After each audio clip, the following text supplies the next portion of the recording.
नको केलं तुझी तर बार ह्याची तर ओळख मी डायरेक्ट हा काय झाला बाहेर थांबला मोदी साहेबांची आमच्या इथं सभा सगळे आमदार आतमध्ये आणि ह्याला आतच कोणी घेईना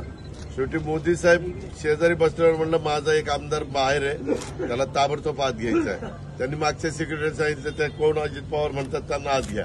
मग आत येऊन